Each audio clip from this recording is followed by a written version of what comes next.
Maybe Martians will like this better. Oh, wait, there are no real Martians. John Carter is next. When I saw you, I believed that something new can come into this world. You John Carter of Earth? Yes,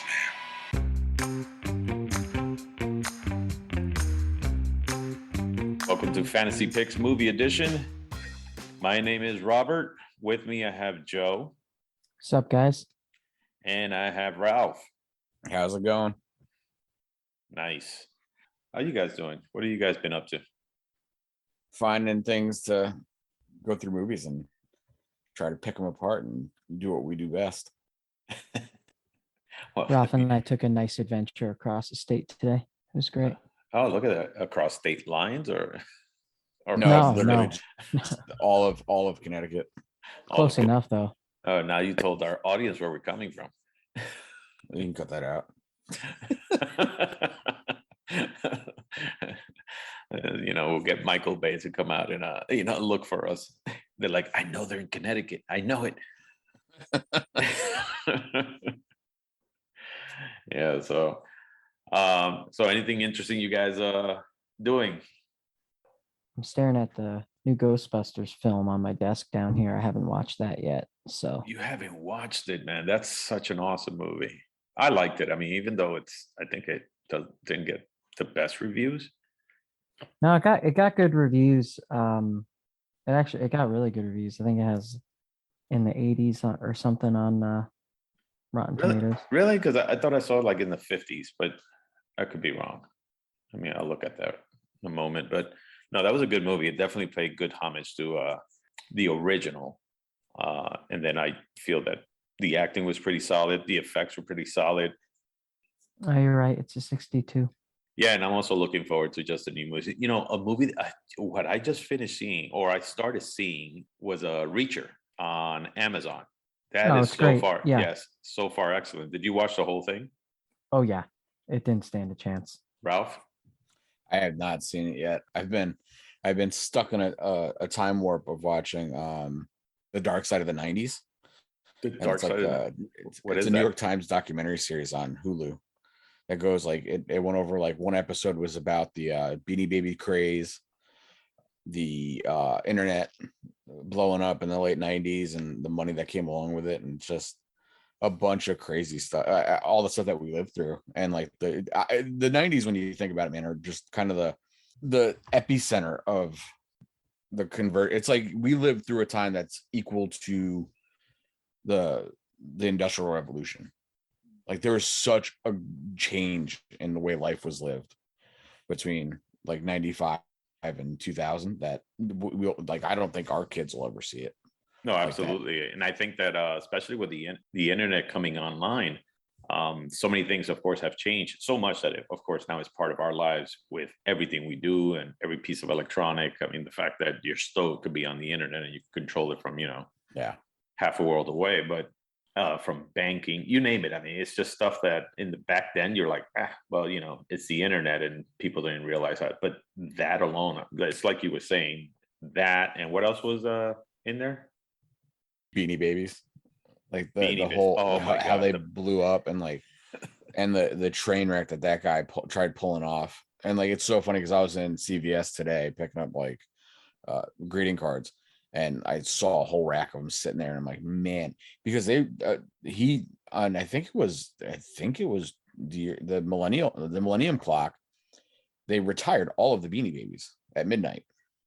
did they? Oh, I Yeah, and didn't know that. he stopped making them, and it created such a market for them that it blew up the prices. And they had one that was called The End, and then they re-released them. They had one called The Beginning, and like literally on the bear it said The Beginning.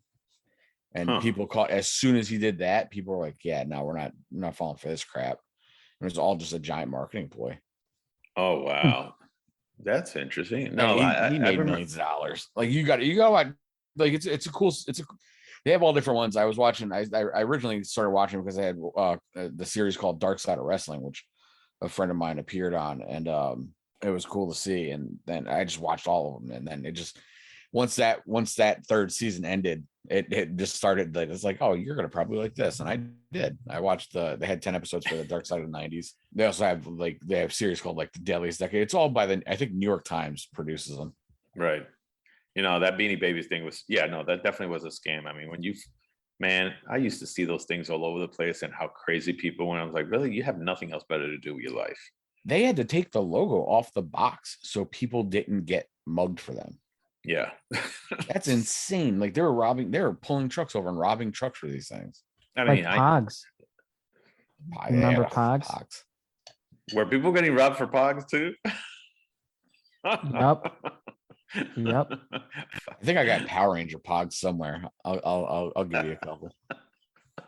No, that sounds Dude, like that sounds like the PlayStation and Xbox thing, where if you walk out, you know, from the store with an Xbox and people are looking for Oh, you, yeah. you get mugged. Dude, kids in my middle school, one kid pulled a knife, another kid for Pogs. It was over Pogs. Like he lost his Pogs straight up in a match. He was like, nah, give me him back. Pulled out his knife. Oh It wow. was kind of crazy. Wow. Okay. Hey, the '90s for you, man. You know, and then we led right up to what was it, the whole millennium thing, where people thought that the whole world was going to come to an end. That was the greatest scam in the history of the United States. It really was. Like I had a computer. I was sitting there. I'm like, oh man, I got to turn this off before midnight, otherwise it's gonna break. The amount of money these IT people made, it was staggering. It was wild. It's wild how gullible people can be. But yeah, going back to Reacher, man, Reacher is actually very good and funny because I was reading that Reacher, the character itself is this big, massive, gigantic, gruff character, and then when Tom Cruise got it, everybody's like, "What the hell?" Okay, I guess I'll accept that. I mean, I thought the movies were, you know, the Reacher movies were good, but a lot of fans of the novel, I think it comes out of a novel or graphic novel, something like that. I'm not sure, but they said they weren't fans of it. So, all right, man. So now our topic of discussion today is the movie John Carter, formerly known as John Carter of Mars, or actually they didn't even put the Mars thing there, but I did. Yeah, it They was- did. I did like how they put it in at the end of the movie. they did.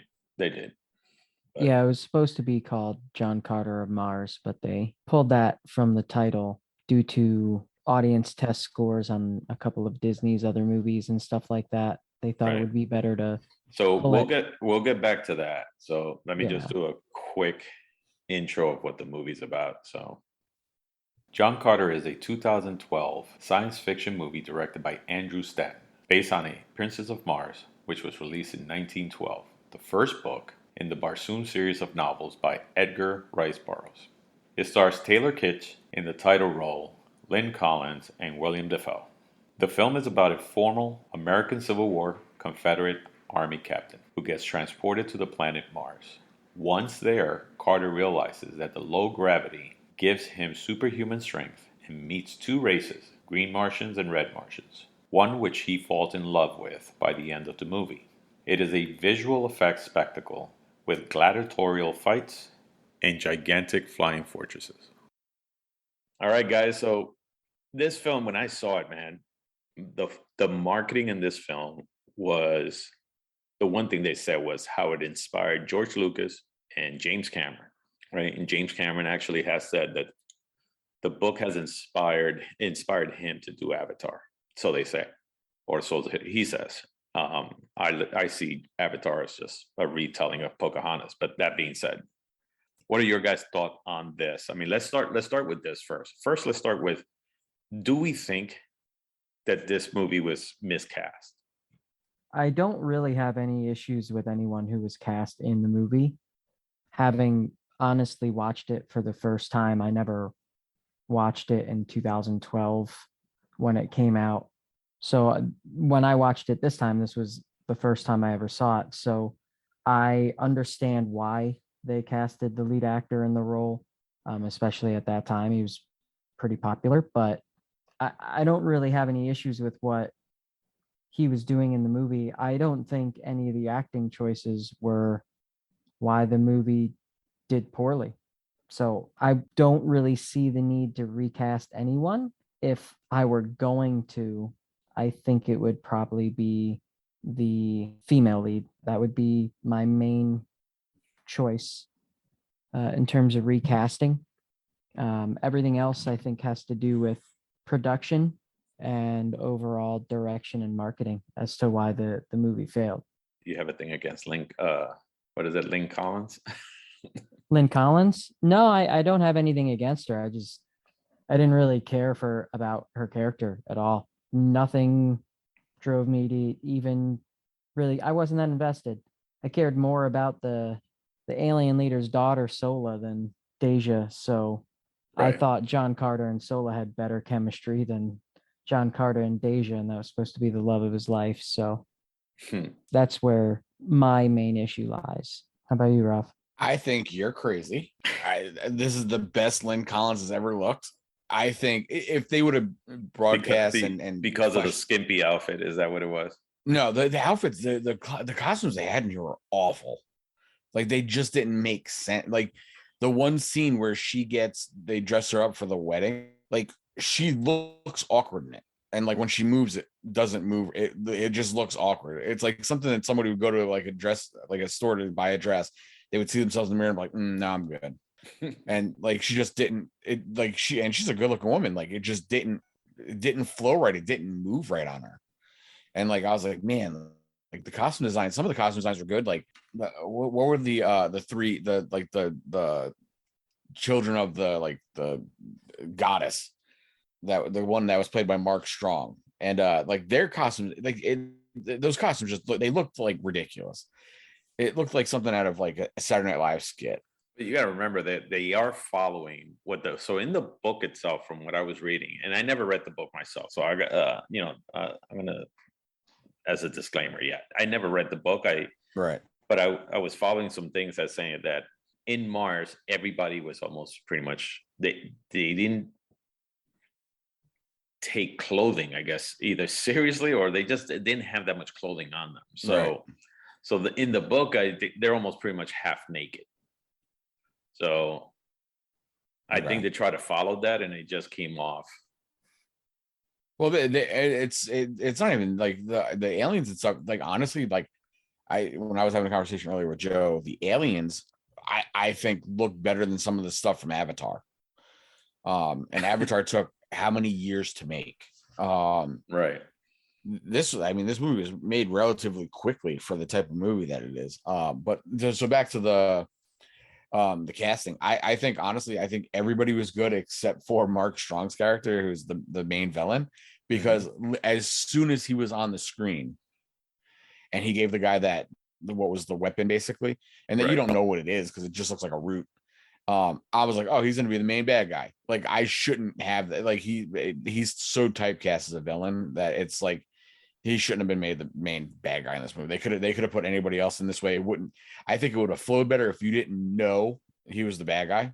Right. But like immediately you see Mark Strong on the screen, you're like, oh, he's gonna be the bad guy, and it kind of ruins it because like obviously would have been a good surprise twist towards the mid to end, like after everything started happening throughout the wedding part, and like oh that's the bad guy. He's not trying to help anybody. This is not good. But like from the get go, you're like, oh, well, I know who to look out for. And funny enough, that character or the race that that he belongs to, so this movie is actually based off of the first book Right. of an 11 series, Barsoom series. And this character is supposed to come out in the second book, from what I hear. But somehow they just kind of wedged them right away into the first book. I think it's because they were probably trying to fit 11 books into 3 movies. So this movie was in development hell since 1930. In the 1930s, they actually tried to make an animated movie out of it. So that we're going to use rotoscoping to do the character, to do the acting, and then they were going to, So for those who don't know what rotoscoping is, what they do is they film live action scenes, and then an artist will go back on top of the scene and then just draw on top, not the film itself, but probably like in a piece of glass or something where the film is being projected on from behind, and they will draw on top of the actors and the scene frame by frame. Supposed to be animated, but it has human movement. So that's what rotoscoping is. And a famous movie that has that is the first Lord of the Rings animated movie. Had that a lot, and a few, older Disney stuff. But the whole thing was that it was in development hell since the 1930s. That got held up, and then all of a sudden they, Disney tried to do that. That didn't go over well, so they said no, screw it. Then it kind of went back and forth from Disney. It went to Paramount, and then it went back to Disney again. And when it was in Paramount, Robert Rodriguez was the first one to actually get his hands on it. That didn't work out. And you know what? I mean, from who was it? Robert Rodriguez, even Tom Cruise was tied to this movie at one point. Yeah, he was supposed to be John Carter. Yeah. So, and then they gave it to Favreau. And Favreau was the one that said, well, we're going to do 3 movies. We're going to do all 3 books in one movie. So when you were saying that they were trying to squeeze all these movies together, I mean, from what I was seeing, Stanton was going to do, the first movie was the first book, and he was going to do a trilogy. So he was going to do all, at least the first 3 books. But Favreau wanted to do the 3 books in one movie. And I don't know how good that would, I mean, I haven't read these books, so I don't know if he could have fit all those things in one. I mean, I relate this back. So the biggest thing that I could compare this to is the Lord of the Ring movies. You got 3 gigantic books, and I don't know if you guys have ever read Lord of the Rings. Have you? Oh yeah. Okay. As you know, every book is just massive with a very, very big involved culture and story behind absolutely everything. And Peter Jackson was able to translate that to film very easily. Yeah, I mean, while he did a good job at translating it to film, I think the fact that it is 3 books also makes that easier than trying to do it with 11. That's a lot of story, character creation, world building, and everything to try and condense into however many movies you want to make this. It's not that easy to do. Ralph and I were talking. We actually thought it would have been easier to maybe make this like a Disney Plus series or something, if they were even able to keep it going that long, or keep ownership of John Carter for that long. Right. But that would make more sense for something this large.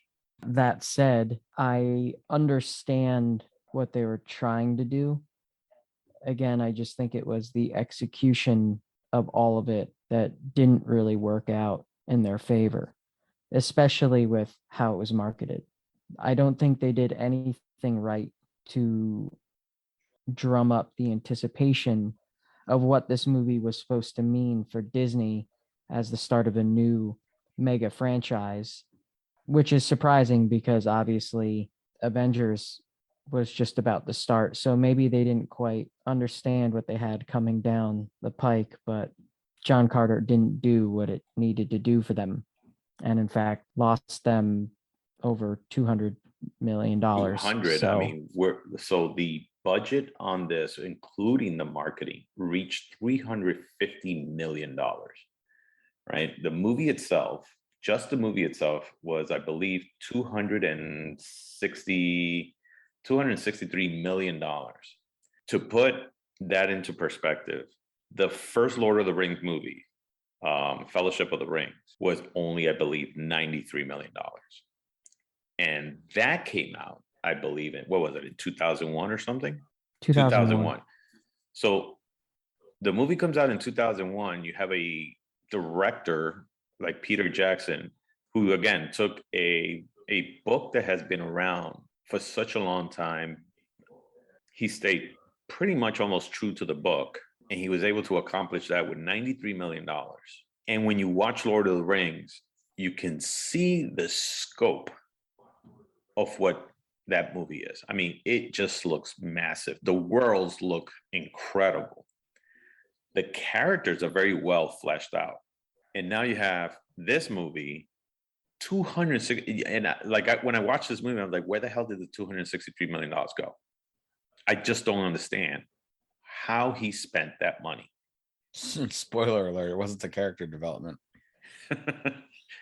So yeah, it was just, no, it baffled me. I was like, when when you look at this stuff today, I mean, this movie could probably be now done for, less than probably $90 million. Well, not really, but it could probably still be done for I a could- reasonable price.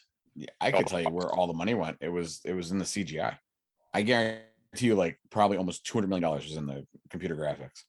Yeah, but when you look at the CGI and you look at all that compared to, like, let's say, again, I'm gonna put out Lord of the Rings out there because that's what this seems to me like, something that should be under that, with that kind of scope. There was a lot of CGI also in Lord of the Rings. Everything from just the background to a lot of the Right, but a major difference with Lord of the Rings is they used an overwhelming amount of practical effects too, especially when it came to makeup, of which there was none of that for an entire race of people that had 20-minute stretches or more in a movie of all bunch of them. Now they did use crowd recreation and they doubled a lot of the elves and stuff like that were in Lord of the Rings. They used computer graphics to double that and keep the image to give the battlefield scope. But the orcs and things like that, especially in the first one, those were practical effects. As the battles and everything got bigger and larger in scope, and then because Lord of the Rings made a lot of money and the budgets grew, they were able to use more CGI throughout the series. But in the first one, from what I recall, there was a lot of practical effects, and the makeup was just incredible. You believed that you were looking at orcs and looking at these different races of people, and the attention to detail within the film was lifted right off the pages of the book. That those details were all there on the page, and they did a very good job at copying them. Again, I think a major fault to all of us is we haven't read the John Carter books. So I don't know if much of that was given to the director, or at least in such great detail to the director. I would imagine so. Again, right. there are 11 books. I'm sure there's a lot there to pull from. But the major part that was missing, and Ralph alluded to it, was I just didn't give a shit No, I didn't either. about any of the characters. The major thing, I think one of the and source of many jokes for Lord of the Rings, especially with Sam and Frodo, is that they developed the characters. They made you care. And you wanted to see them get to the end of their journey. Now, a lot of us, many of the people who went to go see the movies, knew how that journey ended. And we wanted to see how it would play out on film. That is not the case for this film and the films that were coming to follow. No, and you're right. No one knew these characters. People who knew these characters were science fiction writers, people who grew up in the genre, were engrossed in it, and pulled inspiration from Edwin Rice Burroughs before they started doing what they did. But in the public's mind, he's not remembered. And that, again, falls back to marketing.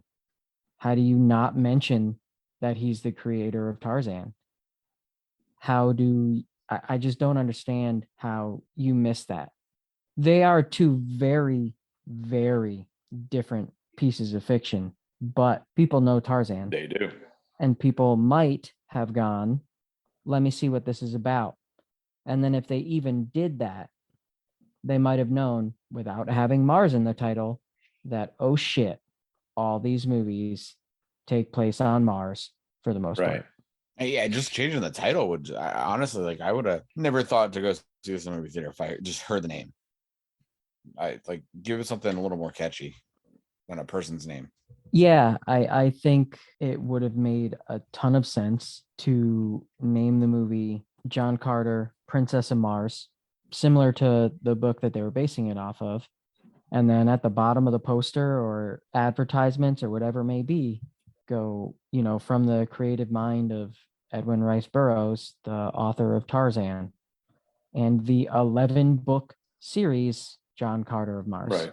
I think that what they were having problems with is, one, this is a very old story. I mean, we're talking about a book that's over 100 years old, or actually, when the movie got released, it hit its centennial from the time that the book was released, but it's still 100 years Yeah. old. There's a lot of us that have never read the books, or, over 90% of us have never read this book or even heard of it. I think they failed miserably on acknowledging the author, which they give him, like, the little intro in the beginning of the movie. So I think that was, I think that was a big mistake there. Second is, I mean, beyond that, he's a fictionalized character in the I movie. know. Exactly. So I mean, Like, well, and back to the stupid. conversation about the budget. The scene that's on right now is, and I probably just glazed over this when I was watching it, is when the one ship crashes and they're burning the bodies. I could have saved $20 million worth of budget right there, not having that scene in it. You could have literally just had like a bunch of garbage burning in the background, make pretend they're bodies, and have them have the conversation with it in the background. It said they have all the CGI of all the aliens moving stuff and a big fire. Like, and another thing, while you guys are talking, I looked up. This is probably a good portion of it was because they filmed a lot of this in the United States, is why it probably cost so much. Lord of the Rings was filmed like 99% in New Zealand, correct. and like the same areas. Like they filmed a bunch of this in England, and then a bunch of this all over different states of the United States. So New Mexico, Utah. So a lot of travel budget in there too. I guarantee that's probably a lot of the overhead Right. cost. I just think, again, I personally put the blame on this on the director itself. And not to say that the director's a bad person or anything like that, but I put it on him and I put it on Disney. And the reason I do that is because, first of all, Stanton actually directed WALL-E for Pixar, and I believe also Finding Nemo. He did. Right. Yep. Finding Nemo. Two Yeah. excellent movies. I mean, I will never take that away from it. Those are, as a matter of fact, what is it? WALL-E is actually one of my favorite Pixar movies, if not my favorite Pixar movie, right next to The Incredibles. That being said, you're giving such a large movie to a person who has never done any kind of live action ever. On top of that, he did not take advice from people that have been doing live action movies. He went ahead and took advice from more people from Pixar, who are, again, it's a studio that just does animated movies. Right. The surprising part of that, though, and most of what we all love about Pixar films, grown adults, kids, everyone loves Pixar films. Why? Because you care about the characters. They have the ability to drum up such heart for these animated characters and write a story that's so good, and you want to watch the movies. I don't recall a bad Pixar film. There are ones that are better than others. There's a few, like I think the dinosaur one. What's it called? I liked it. The Good Dinosaur. Yeah, The Good Dinosaur wasn't that great. And liked actually, Oswald, which came out during the pandemic. Well, I thought it was good. It didn't make that much money, or a lot of people didn't. But look, I mean, Yeah. Pixar's track record is phenomenal. I don't know, out of a ton of movies, maybe 10% of them were not that great. That's an amazing track record. Yeah, I don't even think it's that And- high, and- to be honest. Right. And the one thing they're very well known for is, like you said, they make you care about the character. The story is the number one thing. Stanton was working with already an established story. And while the character of John Mars in the book is very heroic, he believes in honor, he believes in all these things that, as they were saying, maybe for the 2012 viewership, that wasn't the best thing. They wanted to make him a much more of a flawed character.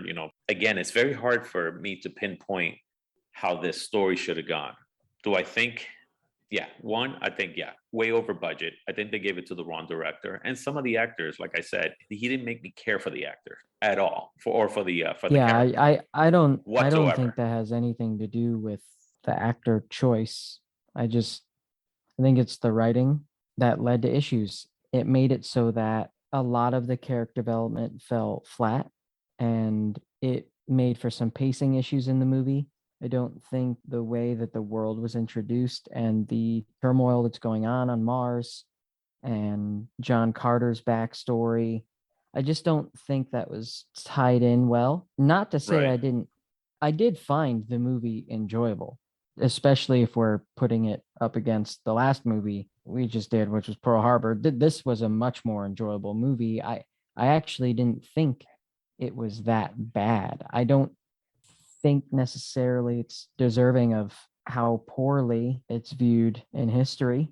I have definitely seen a very recent movie that made a whole lot of money that's very, very bad. And I think John Carter is better than that, which is Venom. It's an atrocious movie. Shut your I don't mouth. care what anyone says. Yeah, no, Venom wasn't great, and it's actually part of that's part of our list of movies that we're gonna probably Yeah, go over in the sign future me the because fuck up. I'm gonna destroy that. yeah, no. So my thought is, okay, so you know what? Let's see how we could fix this film. So Oh, where do I start? so Yeah, you go ahead, tag Ralph. You your start on this one. go ahead. Yeah. Oh, all right. So I'll make this. This is gonna be quick and dirty, man. I would 100%.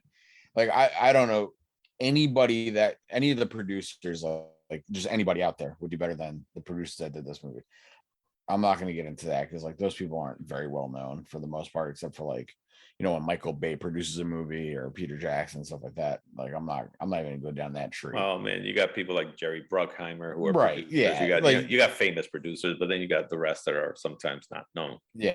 Yeah, I mean, not that the producers on the movie were bad people, but I was just looking through their credits, and except for the one guy who was like literally just a money guy, none of them did live action movies. They all did animation stuff, with the one exception of like Jurassic Park, but it was for like just the effects department, which this movie has good effects, minus this jumping. Like they could have saved like $30 million on like one of the dog scenes and made his jumping look realistic. That would have been fan. That would have added such a nice element to the movie because that's one of the things that just annoyed the hell out of me the whole time. What, the dog? The dog was. The dog was great. He looked amazing. For the most part, like it didn't look terrible. I mean, it looked good. There's like the one scene that just popped up. He actually looked like he was green screened in. But like the jumping part, like with John Carter jumping, like I don't understand how they made this alien race look so amazing. The flying machine things, they looked pretty good in some parts. In some parts, they looked like someone was like holding wires and flying them over like a little set. But like and like the animals they ride on look awesome. Like they look like those things look real. And then you have him jumping and it just looks so unbelievably unnatural. And I get it's supposed to be like when you have even like say something like Shazam, which came out obviously, you know, after down the road and like effects were better. But like when Shazam, like when he's learning how to be Shazam and him jumping around and stuff, it looks realistic. It doesn't look awful. It doesn't look like somebody's getting pulled around on a wire and jumping from spot to spot. But I won't deep dive into that too much. So I would say honestly, like we're gonna go back to the Lord of the Rings talk, right? So they did a really good job. I remember a lot, like a good amount of the details from the books when I read Lord of the Rings to the movies. And the team that did that was Fran Walsh and Philippa Boyens. I would tag them to write the screenplay for this because they did such a good job with Lord of the Rings and shortening what was a pretty colossal book into, you know, what, 2 hours and 45 minutes, I think the original cut was. Of what? And Lord of the Rings. Oh, Lord of the Rings. Well, yeah, and then they got the extended cut, which is almost 4 hours long. So Yeah, yeah. So like the original cut was only just under 3 hours, and like to get that much, like when you think about it, I'm coming from a technical background. Every page of a script is a minute of film, and like most scripts are like 300 pages, and a lot of it gets cut out. right. But like one page of words is literally a minute of film time every time. It's just the way it is. To take that and, you know, get it to under 300 pages and flesh out the characters and like build the story to where it's got to get to, and in the right amount of time, and keep people. You know, you go to the movies now, like I forget what I just saw recently. Oh, Scream. I saw Scream recently, the remake or the reboot or whatever they want to call it. And like there's a point when I was in the movie theater, I'm like, oh my god, I just want this to end. And that movie's only like an hour and a half long, hour and 45 minutes. Right. Lord of the Rings, I never got like that. It's like I was just enamored the whole time I was watching it. I think the reason why we were all enamored was, again, their ability to take the paragraphs, the pages, I mean, pages, hundreds of pages of description, and find a way to quite literally let you see that a picture is worth 1,000 words. That's what those films did so well. They were able to capture so much of that description that's so well thought out to describe the different areas and the different races and the world and put it on film. It was just accomplished so well.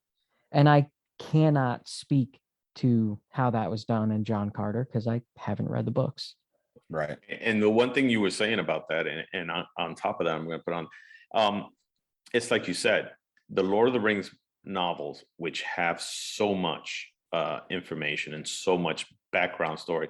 When you look at the John Carter, especially the first book, Princess of Mars, that came out in a pulp magazine first. Right. So there wasn't that much to, for me, I guess. I mean, if it came out there first and then you put it on a novel, and I can't believe that the novel is going to be bigger than a Lord of the Rings novel. There wasn't that much to work with.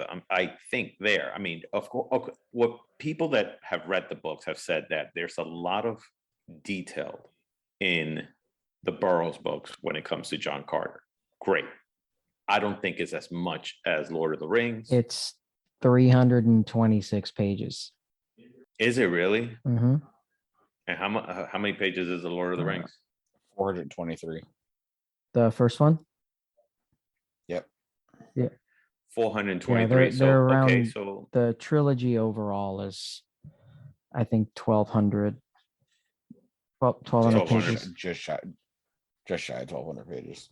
right. So here's my thing on that. My thing is, all right, so if you could have somebody like, again, Peter Jackson, who took these movies and literally took scenes from the book and put them on screen, things that for us who read the books of Lord of the Rings, we imagine it in our heads, and then all of a sudden we saw it on screen, we're like, holy shit, that's probably better than what I remember, or better than what I even could imagine. Right. They could have done something a little bit better than, or much better than John Carter. Now, that being said, John Carter was a movie that wasn't well executed, but again, the blame here is on the fact that I think the director did not know what he was doing, and second, the marketing was just horrible. Oh, we didn't even get to my director yet. Oh, go for it. This is going to be the mic drop of the night, man. Because no one's going to know who this guy is. Jonathan Mostow. Jonathan Mostow. The last movie he did, and this isn't why I picked him, that you would probably have heard of, is Surrogates with Bruce Willis. Oh.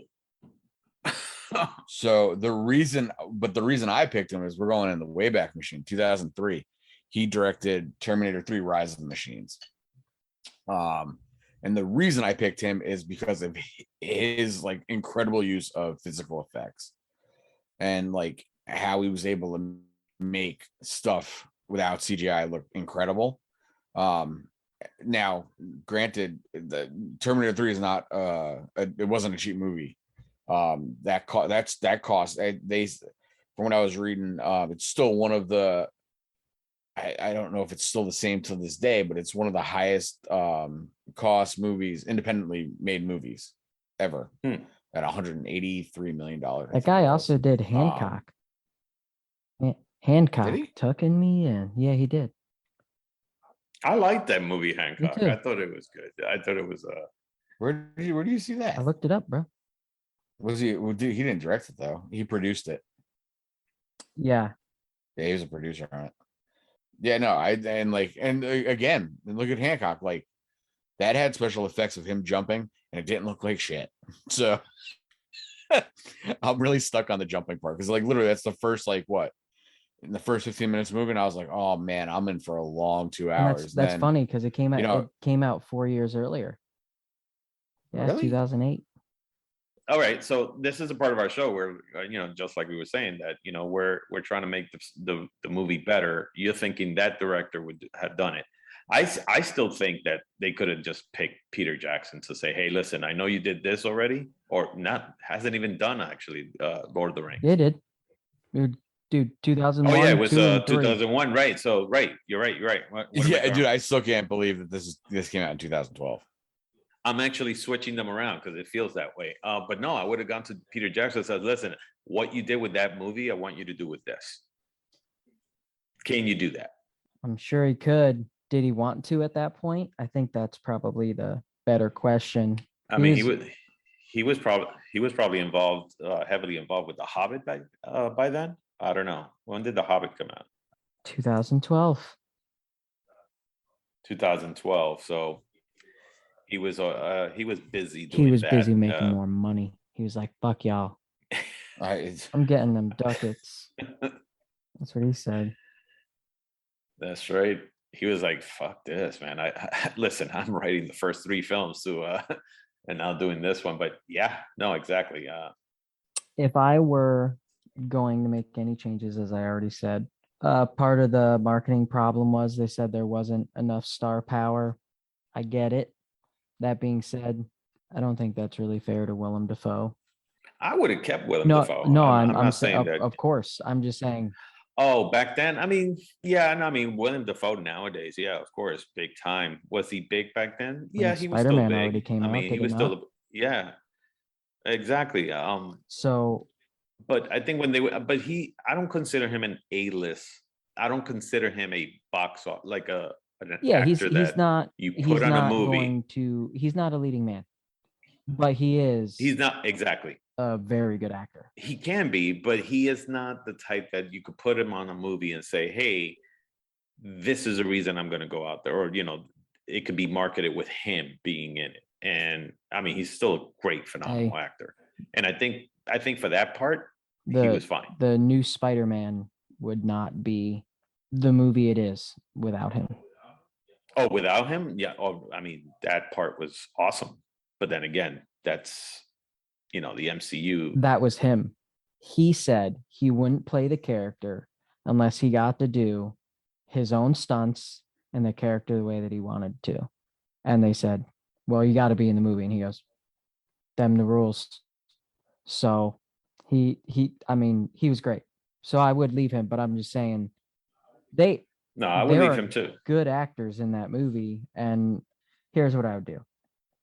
Natalie Portman, ScarJo, Margot Robbie, Anne Hathaway. Pick one. They'll kill it. I'm not concerned about it. Right. They're all phenomenal actors. They can play a multitude of roles. I mean, Margot Robbie has been in action films and stuff like that now. And Anne Hathaway was Catwoman. Scarlett Johansson, well, that's pretty obvious. Natalie Portman was, I mean, she's just a good actor. I got a thing for her. But anyway, I think either any one of them would have been better for that role. Would have brought some star power to the movie.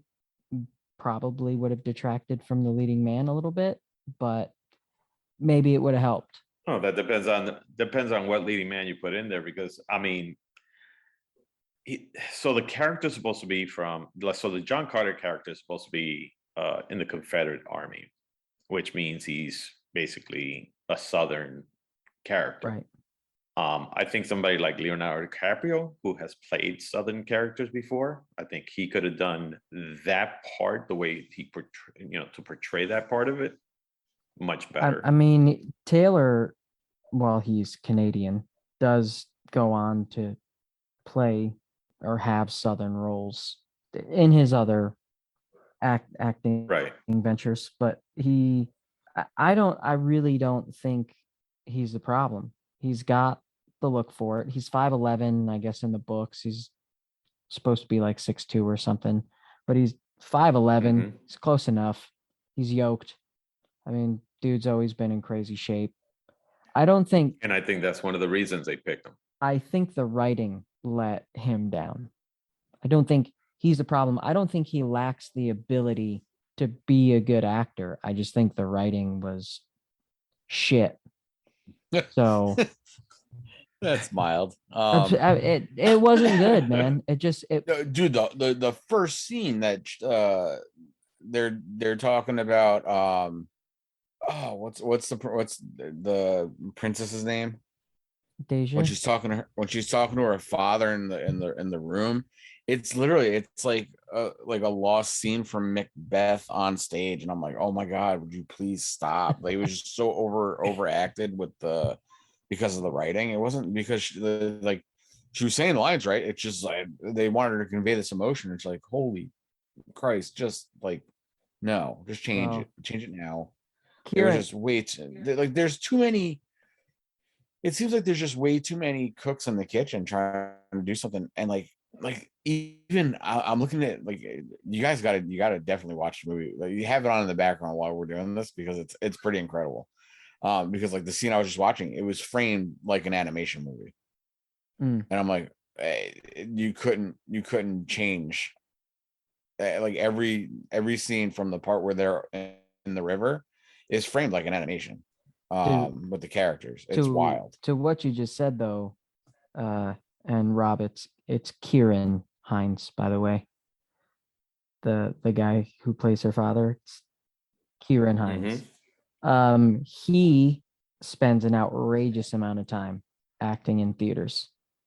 So if you felt that way, maybe that's actually what he was going for, because he spent time with the Royal Shakespeare Company, and a lot of time with the Glasgow Citizens Theatre. So he is a big theater actor. Also, Steppenwolf. Put that in Yes, your pipe and smoke it. that's right. Um, Look, I'm not saying that, that the actors on this movie, they're all good. they're all good, right? It's just, to me, they're not a box office draw. Like, they're not like, hey, wow, these big A name actors are in this movie, and that's part of the draw. And may That being said, you're right. The writing was such a shitty job when it came to this that it made those actors look worse. yeah, They didn't have a chance, I think, in that sense. I mean, look, you could put like a Matt Damon in there, and all right, the movie was bad, but it was Matt Damon, right? And people might go, hey, it's Matt Damon, let me go see it. I mean, to that end though, Jupiter Ascending, Had Chad Tatum, and that was still a shitty movie. that's what I'm saying. It Yeah. still didn't do well. I do think that we started around this time, you started to move into the era where you had to have a surefire hit to start getting people into the theaters, or at least something that people really, really wanted to see. Right. Gone are the days, I think, in which people might go see a Scorsese film in the theater. This sounds blasphemous to say, but those movies don't get the same kind of attention. They don't pull in the same kind of money that they used to. That's a shame, because the stories, the acting, the directing, everything's incredible.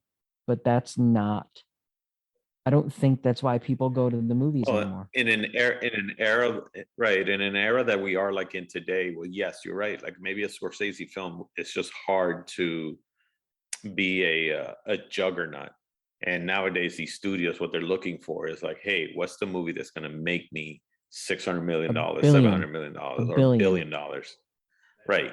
So that's the thing that they're actually trying to go for nowadays, and you see that a lot, and just so many, hey, Fast and the Furious, the MCU movies, all these things are big box office draw.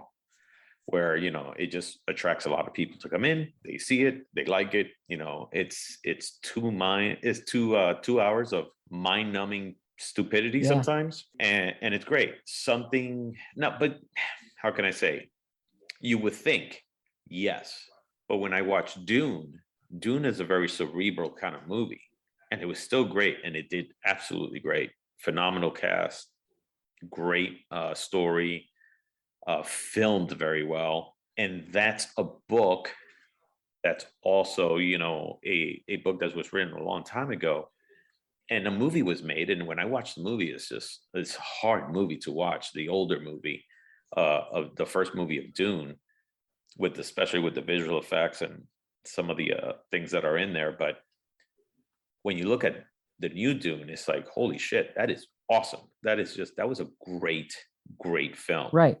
I mean, it was well It done. doesn't, so I think good writing and, you know, a good execution of it, I mean, I think it's going to bring people in.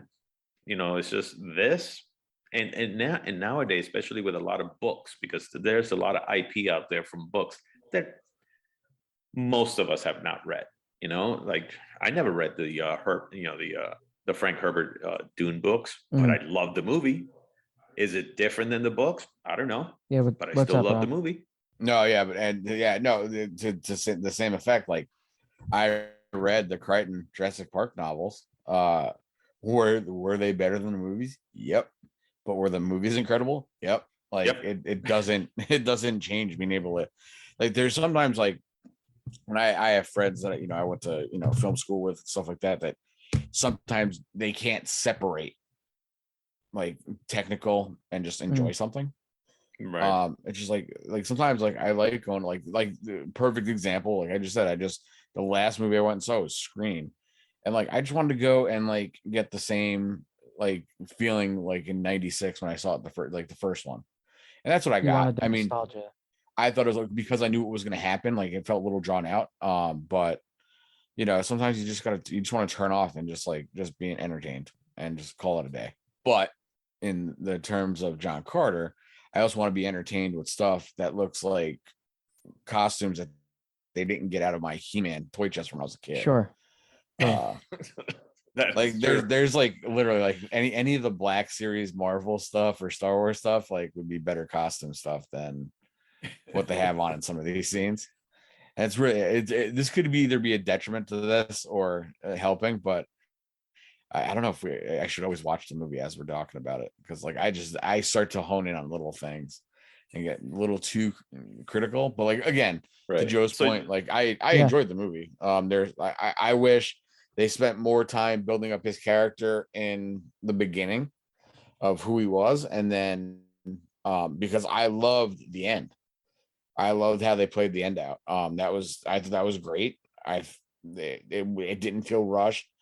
I think in the beginning, if they would have fleshed out his character and kind of his relationships and who he was, Right. because they're kind of like, oh yeah, he's a badass. He Yeah, likes to fight and back. And That's that's pretty how much I it. felt. And funny enough, that scene towards the end is not in the first book.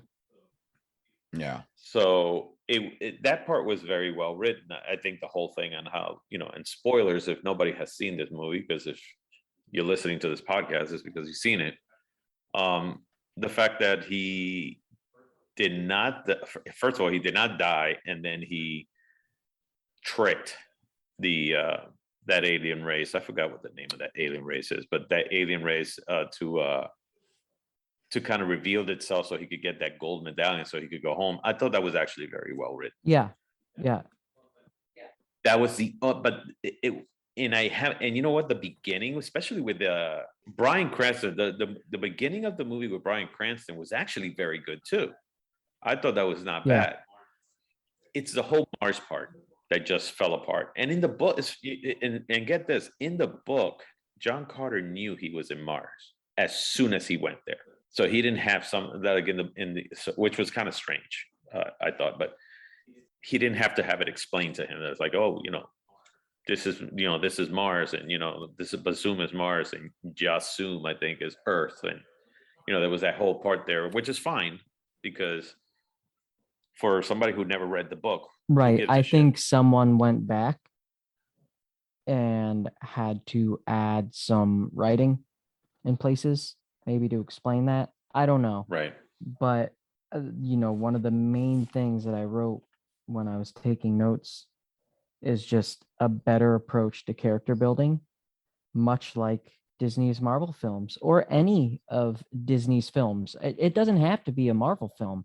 Hell, take any Right. Disney film, animated that did well, doesn't matter. The characters are built very well, but that comes down to good writing and a good screenplay and all that stuff. And whether it's animated or not, I don't think that matters. I just don't think the adaptation of the original work was good. I don't think that the marketing of the film did anything to help account for the fact that some of that was missing in the movies. I think if people went in with a different idea of what the movie was going to be and what it was based on, that would have definitely helped boost the numbers. But if you look at what this movie, Right. what came before this movie and what was coming shortly after this movie or during this movie, even now looking back, I'm not sure if I still would have given a shit, because I grew up watching or reading Marvel comics and playing with the toys and watching the cartoon. I grew up reading the Lord of the Rings books. Everybody and their brother knows who Batman is. It's one of the most recognized symbols on the face of planet Earth. Some of those came out before this movie and have continued after. Some of them came out during this movie, and the continuation of Lord of the Rings came out around the same time with the Hobbit films and the prequels. It just wasn't probably the right time for Disney to try and launch a new IP while they had other things that were coming out that ended up changing the entire course of the company. And, Bob Iger is now, Bob Iger. Yeah. There, it's just the wrong time. But I do think that this could have been and could be successful with better writing. I think there's enough there to do something with it. It just wasn't handled right. And I think having a movie that was in development hell for so long and someone who really wanted to push it on the screen, that helped. And, the current. It also didn't help. It also didn't help that in 2009 there was a movie by the studio Asylum that came out with their own version of John Carter called I think it was called Princes of Mars. That had Antonio Sabato Jr. as a as John Carter and Tracy Lords as Deja Torn. When I read that, I was like, Yeah, I mean, I've never heard. It was, Wait, where does that Yeah, exist? I want to watch it. Listen, it does exist somewhere. Right? It was a straight to I've DVD never thing, even too. heard of it. So I Yeah. don't think it bears any. It has nothing to do with what happened in this movie. Oh no, it doesn't. But I just think that it was funny because it's like on both attempts, and it's funny how Stanton says, "Oh, that was a cheap, crappy knockoff," and I'm like, "Yo, dude, yours didn't do very well either." So I wouldn't, Well, I wouldn't his talk. his It's certainly almost wasn't right cheap. there. Yeah. His wasn't cheap at Yo, all. It's 99 cents to rent on Amazon Prime. Check and mate. You're gonna rent that, aren't Listen, man, I might definitely. I I'm gonna have watch the seen trailer. the 13th Warrior with Antonio Banderas more times than anyone should. I don't know what it is about that film. I just like it. It's not good. you? It's not good, but it's a guilty pleasure. I will No. watch that dude with his stupid little skinny sword and a bunch of Vikings murder some mythical creatures. Oh my God, do the jumping in this is very, very, very much way better than the Disney version. Ralph, you can't even jump. All What are right, we guys. talking So I'll show you how I can jump. he could jump. We just don't know how I high. think That's White Men all. Can't Jump was made after Ralph Levy. Hey man. So we come to the part of the. That being said, moving on, we come to the part of the our podcast where now we do our own. I mean, well, you know what? Actually, we haven't even said. So So what are we saying about the movie? Let's go back to that. Story wise, how you think we would have changed this movie? We would leave it the same way. We would follow exactly what Burroughs did in the book, or what we do was part of what Stanton did, which is he kind of fixed it a little bit here and there in order to be more attractive to a modern audience compared to what was back in 1912. I think it's inevitable you that you think? have to change some part of the story to align with a Right. modern audience. But I think that when that's done, the important thing is to keep what are the key aspects of the character that made them popular or may pull people in. Like like why have people fallen in love and continue to love a character like Han Solo? Maybe John Carter had something like that. I don't know. But whatever it may be that allowed him to write 11 books about the same character and go on to influence all these people, you have to keep that. You have to keep something about the original story in there, the characters, the world, all that. But you can put a twist on it. I think what happened was they just didn't find a way to draw the audience in. I don't Right. think they did a good enough job making us care about the character, the story, and the world. The character development was flat. So if anything needed to change, I think greater attention needed to be paid on character development and the importance of the relationship between John Carter and Deja. And I think that part fell flat.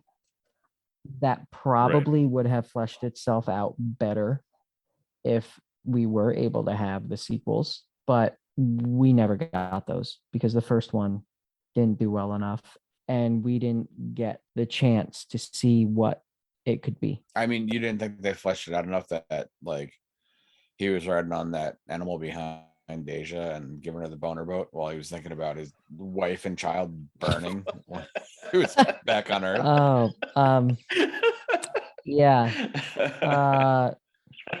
Like they crammed so much stuff in like little sequences. I'm like, hey, there's just like so much. Like you could have been introduced to that tragedy earlier on, so you know what his thought process was. And then all you'd have to do is like look down at the ring on his finger, like, oh man, I was married once, instead of like literally like splicing those scenes in there as he's like getting a hard on for this new chick. Like it just didn't. They there's stuff that could like the good old pod racer sequence that I'm watching right now. Right. That could have been eliminated completely. I mean, that was unnecessary. To that point, those points of the film, it was because she reminded him of his wife. I get that, but I don't think it was done well. No, it wasn't. And I think in the book he wasn't married. Oh. Yeah. So in the book he wasn't. I don't think in the book he was. Who knows? Somebody out there will correct it. But I think in the book I don't think he was married or something like that. And again, the story to me wasn't that great. But I mean, yeah, you're right. I think what we should have done was, try to stick to the book as close as possible. Those things that when I read that they felt that didn't work with an audience like today, I think it would have. I think other movies have proved that. So I think it would have been just one of those things, like you said, Ralph, to give it to the people who wrote The Lord of the Rings for the movie. Yeah, because they proved like you could take an old concept and like an old story that's been retold over and over again through different formats and media, and take that and still write it to capture and there's tons of people. I can almost guarantee I don't think my wife has seen any of those movies, and if she has, she probably hasn't sat through the whole thing. Right. She's just not into sci-fi stuff or stuff like that. But like I guarantee if I got like she has very low attention span, so to get her to sit for a 3-hour movie is tough. But like I got her to do it for Batman, so and she enjoyed that. But like I think Lord of the Rings might be pushing, but like there's tons of people out there that never read the books and like the movies, like because they just I just read the first book. I didn't read the other 2 books, and I loved all 3 movies. And I will sit through the extended versions of that, which means that's basically going to be from like maybe 9 in the morning to 9 o'clock at night, or if not more. And I would gladly sit through that, maybe once every Yeah. 2 or 3 years, but I would gladly sit through that. Yeah, the thing is that also this movie, you have to remember the story. This is a story that, so a lot of directors, a lot of storytellers, a lot of directors, a lot of people in the business have said how Burroughs has been an inspiration to them. As a matter of fact, the books were an inspiration to NASA trying to get to Mars. So the book does have its place in history. One thing that a lot of people have done is they have taken little bits and parts of, what Burroughs has done in the past, and they have also done it and probably made it better. So by the time this movie came out, everything you see there has already been done. So that's why I think also nobody cared. It was like, okay, yeah, I've seen that before. What else you got? Yeah. And what they needed to do is say, okay, listen, since this has been an inspiration to a lot of people, and a lot of directors have actually taken little bits and part, have taken things that have inspired them from the movie. We need to do something that has never been seen before or been done before. But in this case, like you said, it failed miserably on that. So the story has to be more epic, I would think. So if we change the story, let's say we get a good story down on paper, who do you think the next person, who do you think director wise would be? My pick, I'll start with that. My pick will either be Peter Jackson. Let's say he wasn't, doing The Hobbit, or Ron Howard. It's interesting. Why? Ron Howard, also a good storyteller. If you ever watch Willow, great fantasy movie. A lot of fun, made you care for the characters. But Ron Howard has always directed that way, where he takes into account story, he takes into account the character itself, he fleshes that out for the public, and you tend to care for what's on the screen. Ron Howard's he's an amazing director when it comes to that kind of stuff. So I think he could have done a good job in this. That's just me. And of course, Peter Jackson, because of course his track record with the Lord of the Rings, I think he would have made this thing blow up. If I were going to, I wrote down 3 people. I'll take off one just for the fact that he was already involved in the movie and never got to make that movie, even though I think his version of the movie would be incredible, which is Jon Favreau. He's kind of good with sci-fi and Marvel movies, and Yeah, I hear that guy's going places. just a little bit. He's kind of awesome. And but I also wrote down J.J. Abrams and James Gunn. Of the two, and maybe even Jon Favreau, I think I'd like to see James Gunn's version of what this is. Oh, that would be Yeah, nice. I would like to see what he could do. Do you think he would make the movie a lot more humorous? 100%. Because that's his thing. It seems like to bring like some And humor. I into think things. this movie needed it. It tried to do it with a dog, an alien dog. But I think Right. if you rolled that into the character development somehow, like just made John Carter, even though he's got a bad past, just more likable. I think that would have gone a long way. And I think it would have helped because he uses humor to build relationships between characters, and a lot of his work, Guardians of the Galaxy, and even in Peacemaker, Right. which is pretty crude in the humor and all that stuff. I love it. But even some of the characters come around and they end up liking Peacemaker as a character, and they really form a bond over the course of episodes, which is cool. And he's good at that, but he's also good in a weird way at building the world that's going on around them while still really focusing on the characters. Like Guardians of the Galaxy, he shows all these wonderful worlds and settings, and they pull you into the movie and they're engrossing, but I never really lost track of the characters. I'm most invested in that series because of the characters, the writing, and everything like that. And Right. that comes from him. So I I'd say James Gunn. I think he'd kill it. Ralph, you were saying something about your guy. Who was your guy? Jonathan Mostow, Jonathan Mazda. from All right. Terminator. So I mean, Terminator 3. if we had to vote between, like, let's say, I'm gonna say, my pick is Ron Howard, yours is James Gunn, and yours is who's again? Jonathan Mostow. Jonathan Mazda. Who we vote for that? I'm gonna be very honest. I think out of that, I think James Gunn would have been probably the best choice for that. But are you still sticking with yours? I think it would be interesting, but I don't know. I would take this movie in a way more serious approach to get it over. But what? I'm at But the like, part right what's now the where he what's just the cuts through the white ape. what's the theme that makes you give a shit though to make it more serious? Maybe I have to read the books to get it, but it seems to me like a space romance western. I don't think I'm wrong with that description either.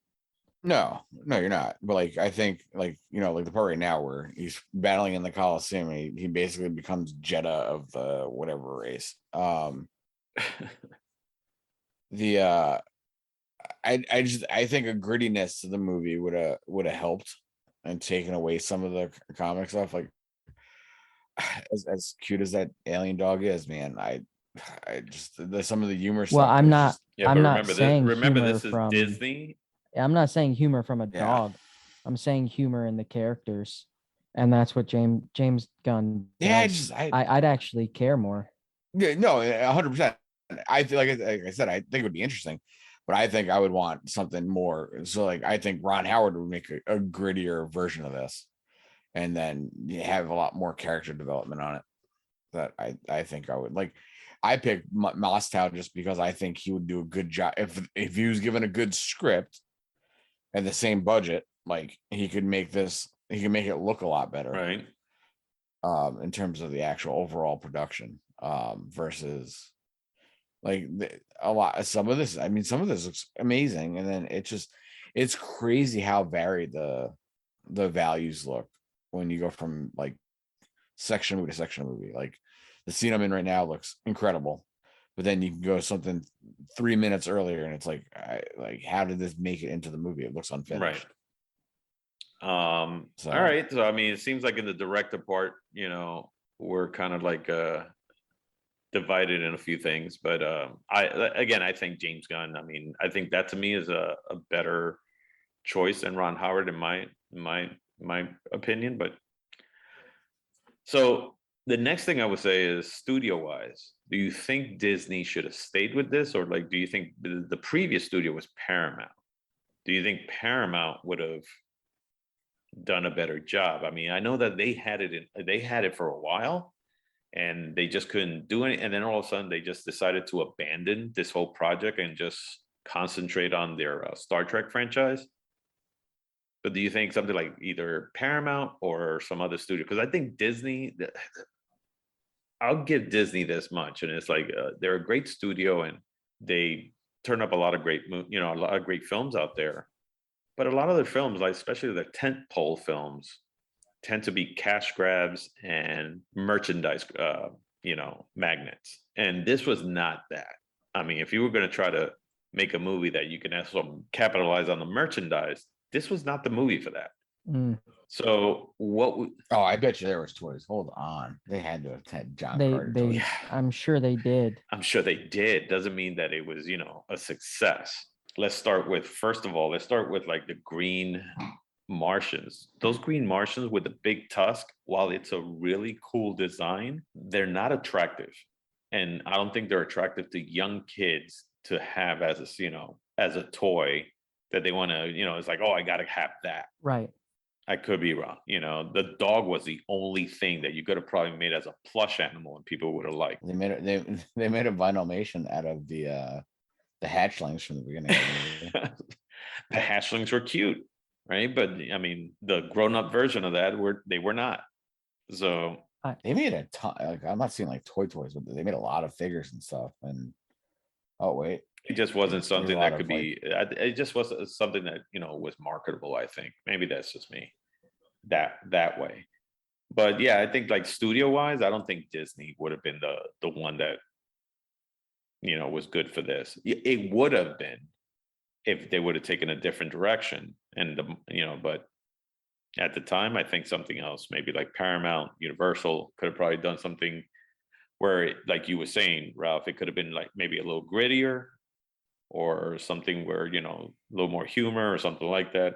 And then visual effects wise, I think a company like Weta would have been better because their character animation process is pretty phenomenal.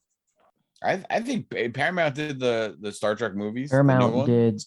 I mean, Iron Man. All the Star Trek Iron movies. Man was distributed by Paramount. Yeah, I mean, what they did with those movies, like, I mean, yeah, like I never for once ever, I never watched Star Trek on the TV show and stuff like that. I was never into it, but those movies, man, were badass. The new ones, the trilogy. But Paramount was the one that abandoned this project after they couldn't go anywhere with it. So, but let's say if they stuck with it, they probably would have. The marketing would have been different. I think they would have taken a different direction. And especially Stanton would have not been involved. I mean, remember, like Iron Man, the beginning of it all was a Paramount movie. Disney didn't own Marvel yet. So wasn't until 2000. They did when John Carter came out. They owned them, Right. but they bought them in 2009.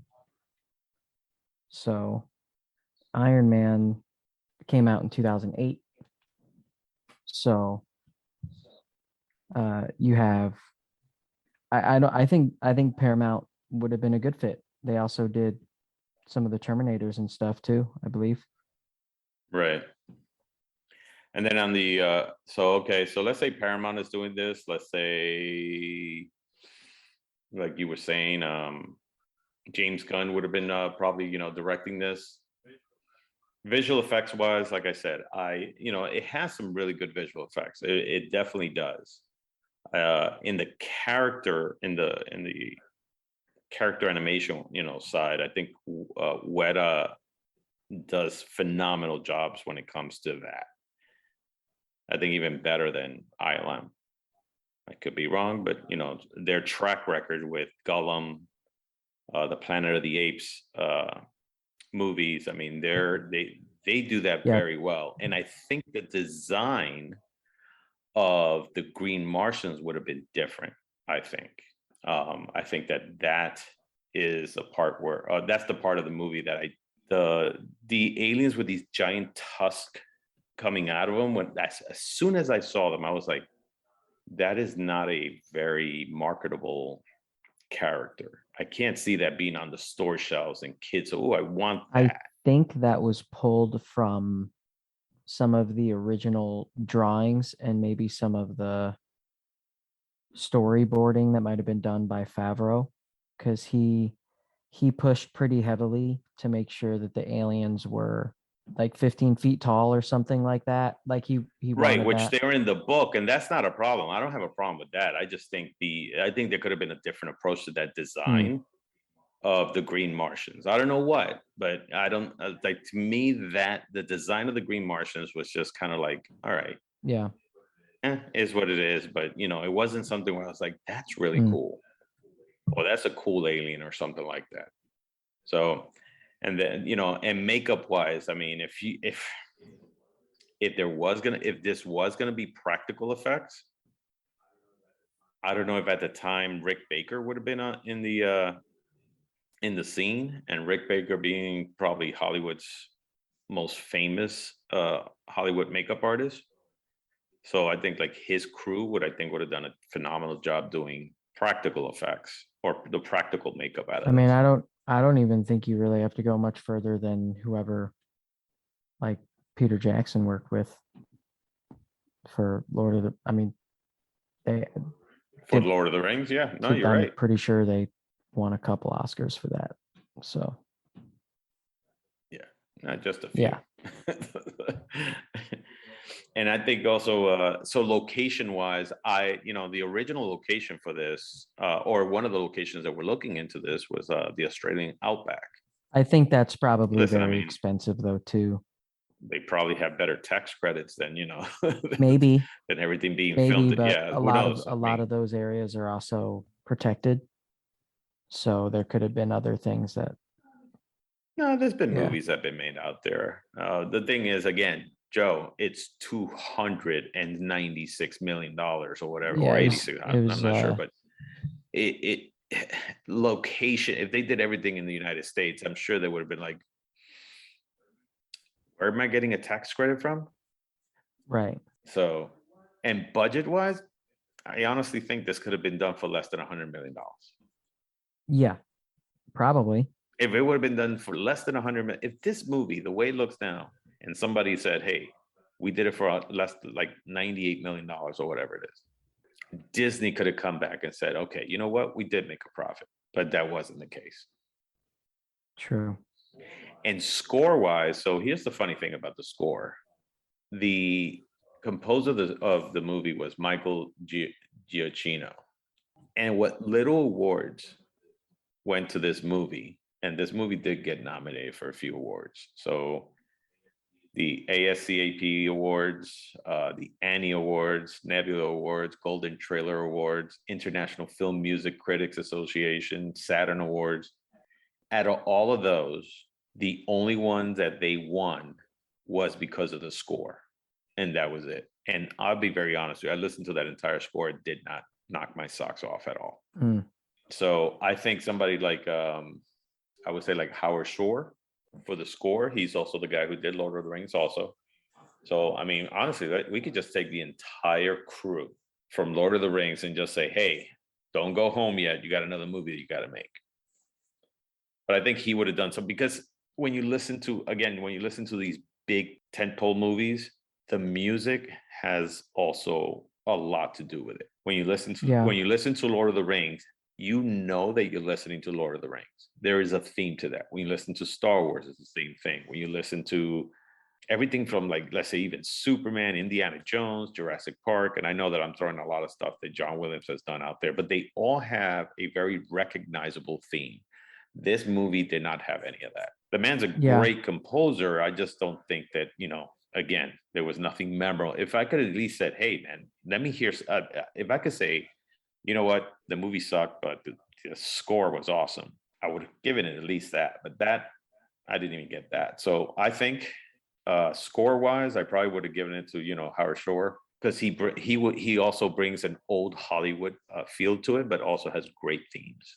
Yeah, I mean, I obviously like the guys who Zimmer and Ben Wallfish who worked on Blade Runner 2049, and Zimmer, obviously worked on Dune.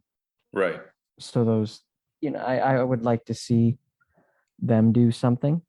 Hans Zimmer and Ben Wallfish worked on Blade Runner 2049, and then Hans obviously worked on Dune as well. Out of anything that I've seen or listened to, they happen to have some of the best sound design and most recognizable scores of movies that I've listened to recently, or sci-fi movies anyway.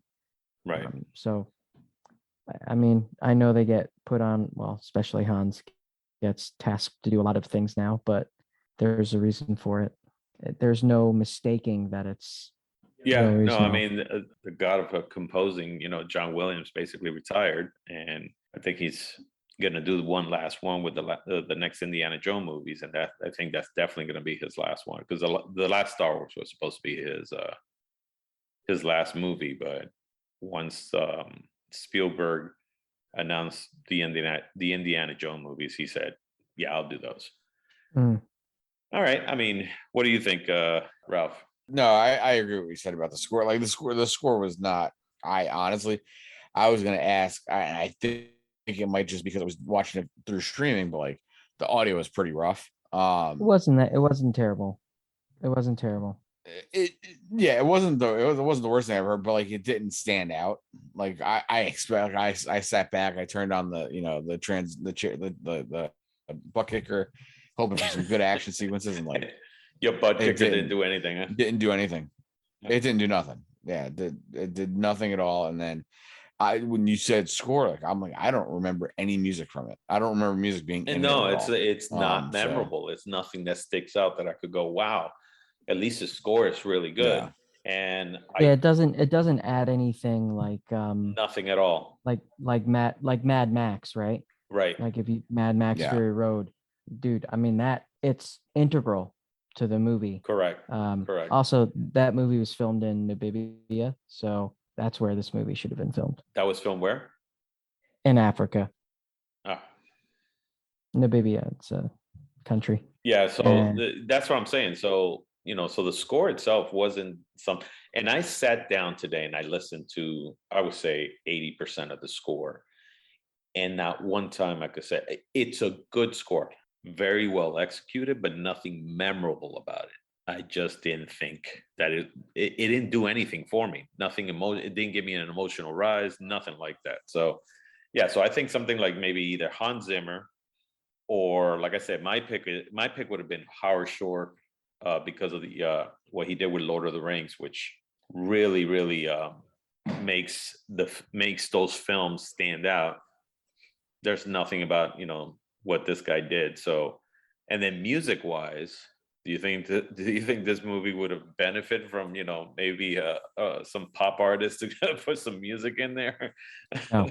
I mean, I hate that myself, but I would. no, I don't think so. It needs it's supposed to be an epic film. It should have an epic score. Right.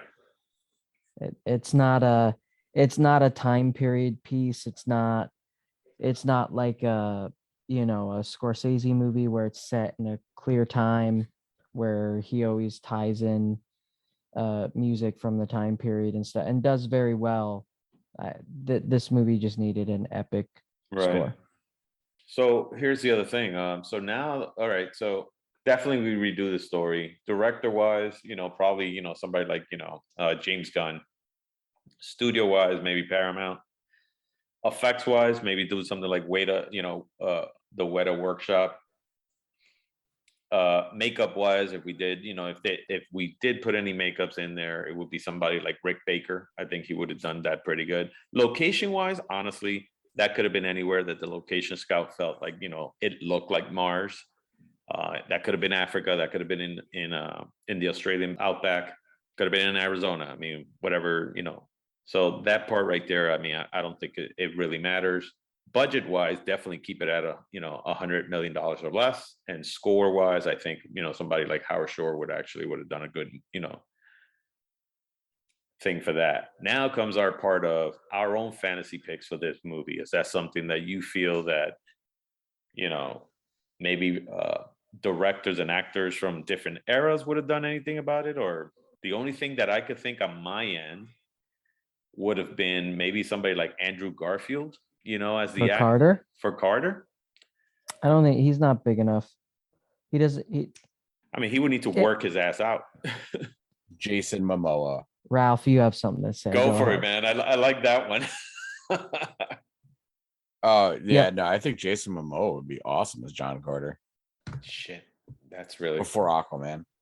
Yeah, that's good, man. He's- I he's didn't think Aquaman about for- that. forever Jason now. Momoa. So he's got like that gritty character. He's a monster. How about Jessica Biel for the actress That would work. for Deja Tar? I mean, That would I think would work.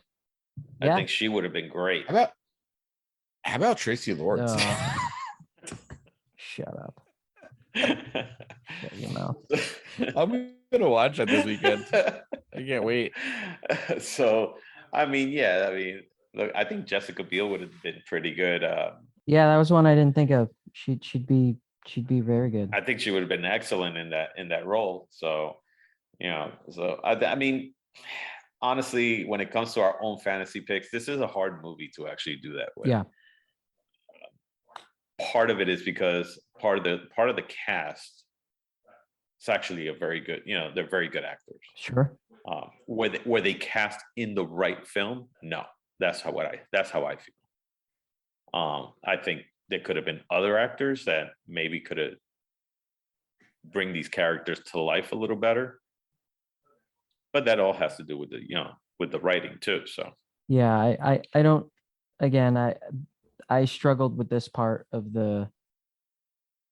our podcast because I actually don't think there was anything wrong with the actors. It was everything else. it was just to you, it was just the writing. So you would just keep it on your end. You would have kept it just, the way. Yeah, It is. I just would have approached the development of the movie and the story differently. And it's probably like you said early on, you just put in the wrong hands. It was a guy who I Right. built up a lot of trust with Disney, and they had every right to trust him for what he did, but Yeah. should have gone to someone else. And I think a lot of those issues would have gone away because a live action director would have writers and other people that they've worked with that they trust to handle the story in a way that fits whatever version of the story they were trying to tell. Correct. Uh, Ralph, what would have been your individual fantasy pick? No, I would just any actor to take Mark Strong's place. That wasn't like typecast a bad guy. Right. Kind of the whole movie. Not that he's a bad actor, it's just like you knew he was the bad guy. You just had that feeling as soon as he showed up on screen and handed something over to somebody. They're like, "Oh, here, take over the world, have fun." But yeah, no, I think I would keep the actors probably the same. And maybe the father, the one that you were saying was a Broadway actor or a Kieran? stage actor. Right. Just because like I just think it was just too. If I was watching something that was like Shakespeare, I get it, but like it's not even close. Like throwing Willem Dafoe. But like honestly, but really like those two guys, you could swap out anybody. That's just not the characters that were in that role. Right. I wouldn't even dare to pick. Just like you can put no name people in there, and it would. I think the more no name people you have in this movie, the better it is. The more unknown movie. I'm sorry. I mean, like most of the characters in it, like honestly, like the only person I noticed in it that like I could remember knowing where he's from is Bryan Cranston, and he's in it for like 2 minutes. I could was like, remember. oh, I could remember a lot of the actors on what they did. It's just again, I don't think this was. And you know what? Let's do this. I'm going to keep all the same actors, all the actors, but I'm going to change the movie in a different way. And this is going to be my fantasy pick. Mine's going to be animated. Yep. I'm just going to have it an animated movie. Have them do all the voiceover work, and I will still keep it at at less than $100 million, but do a studio like maybe, and then I could say, sure, Disney can now be the studio that I would pick, but I would make it all animated. And I think that would have been fine. And if you do it, and you still write it right, and you still do it right, it could be a great animation. It could be a great animated movie. You'd probably see something like that on, a streaming service. That's where you see more serious animated stuff. Mhm. But yeah, I think it could have worked.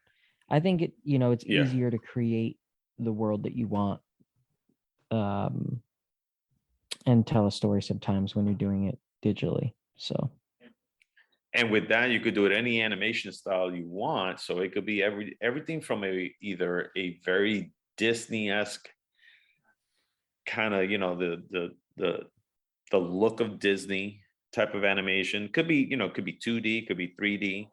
Maybe you have Pixar do, that part of it, or you do, something like, Disney, the Disney animated studio, animation studio, because there's two divisions there, I guess.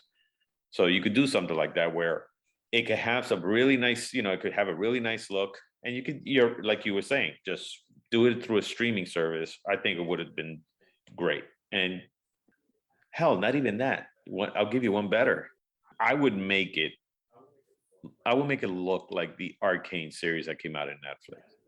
That is a show that was gorgeous to look at. I mean, beautifully done. 100% on Rotten Tomatoes, by the way. Yeah, it was beautifully made. And if you did this movie in that style as an animated series, I think that would have been phenomenal. All right, guys. So I say this week we're not even going to try to pick, who has the best one. I think all of us coming out with a different version of it. I think all of it would have worked better than what the movie has. So now we come to that end of the end of the podcast where I ask you guys if this movie should have ever been made. So the movie I'm picking out this week is the 2003 Hulk movie. Ooh.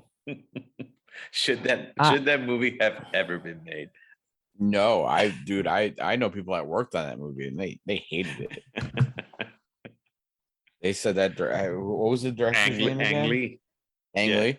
Yeah, they said they said some not so nice stuff about Really? Do tell. I just like he was hard to work with. And like, I mean, at the time he was kind of a big deal. And the production circuits, like people dealt with the stuff that he dealt out and just wanted to, because I was in school, I was in college at the time, so like these are like interns Right. that worked. So like interns generally get treated like shit, but like this was like a worst case, worse than normal scenarios where like they were treated pretty rough, and like obviously they're not getting paid a whole lot, if anything, to do the work. So Right. just like the little bit of appreciation would have been nice and stuff like that. But yeah, no, that movie, God, that was pretty Yeah, awful. when this movie first came out, I was actually I was still doing graphic design, and I was doing it for some television studios and things like that. But the one thing that I was very interested was of course, the visual effects part of it. And yeah, they did a lot of great things and a lot of innovative things. But when you look at it now, it looks horrible. First of all. Second is I don't think that the Hulk should have been fucking, the size of a fucking house. They made him almost 2 stories high. In comic books, I don't think he was ever that big. I mean, he was big. He was like, I don't know, maybe, what was he, like 7 or 8 feet tall, but not 16 feet tall. And then to top it off, they had Hulk dogs. Yeah, he's between 7 and 8 feet tall. Right. So he had Hulk dogs, and it was like that. What the hell was that? And then towards the end, the character of what was it? Not the Abomination. Yeah, he was Abomination. It was Abomination. So yeah, Yeah, the I'm pretty character sure, yeah. Abomination by Nick Nolte was also horrible. It was just a bad movie. And Eric Bana, who's a great actor, I think he did a good job as Bruce Banner. I think you're getting the movies mixed up. No, Hulk with Eric Bana. I'm not talking about the one with Ed Norton. Yeah, Nick Nolte is David Banner, his biological father. Is that who that's supposed to be? Yeah. Yeah, but he turns into the He Abomination. turns into Abomination. That's not how it is in the comic book. Oh, okay. Maybe I'm not. Again, this goes back to Yeah. Ang Lee being a shithead. It was just a horrible movie, man. And then what's funny, the funniest part of that whole movie is when he's the Hulk, he has the purple trunks, and then as he shrinks down to Bruce Banner, those purple trunks just shrink with him. I was like, really? This dude should have been just naked in the streets, man, at that moment, because the Hulk was so big. First of all, you wonder how the hell did those pants stretch that much, especially a pair of jeans. But when he shrank back down, the pants went right back down with him. So I was like, really? No, I think that was a horrible does movie. he turn into the Abomination? I think you're thinking the second one.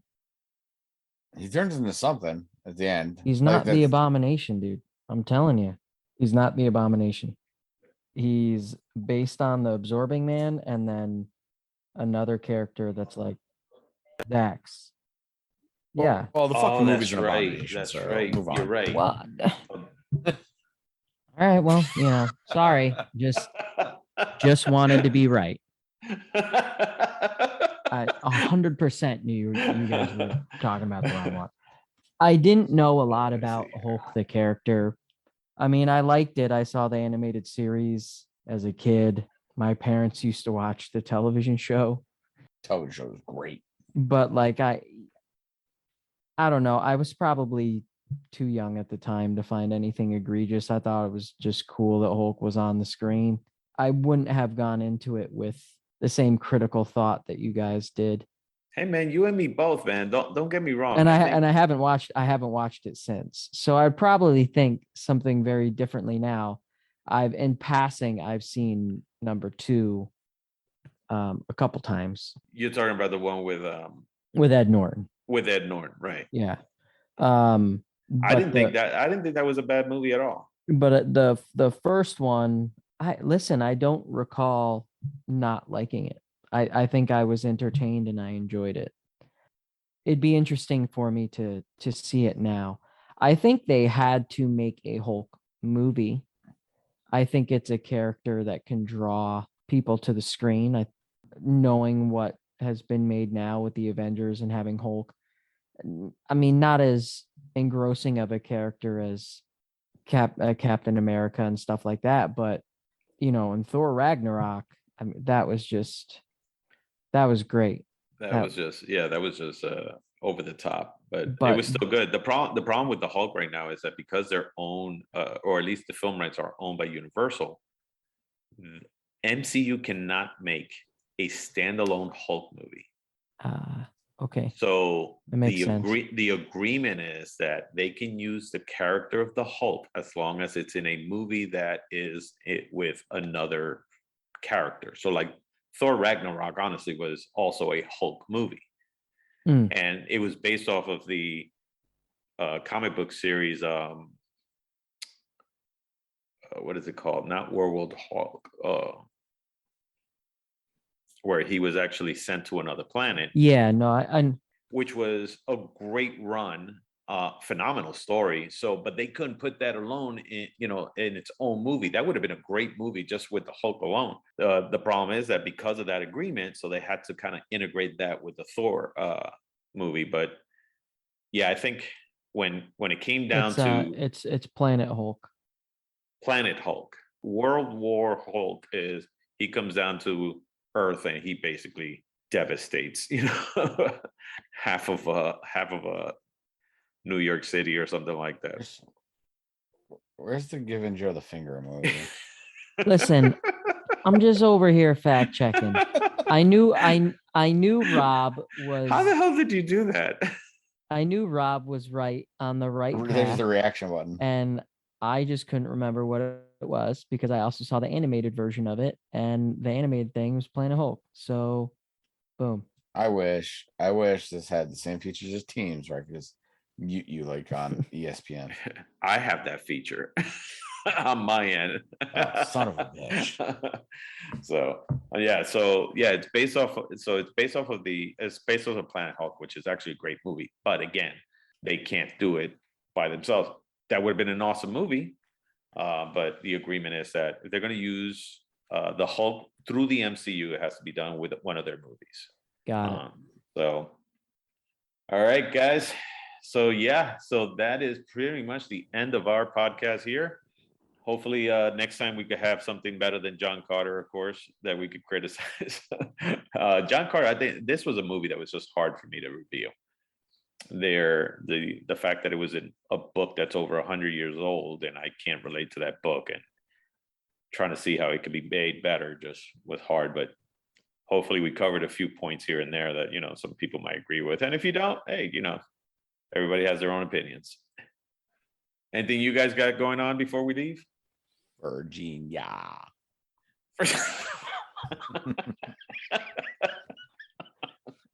Okay. And on that note, yeah. on that note, we're over. We're done. This is our show. My name is Robert. I'm Joe. I'm crazy. I'm Ralph. All right. Peace, guys. Later. Later. You're fucking crazy.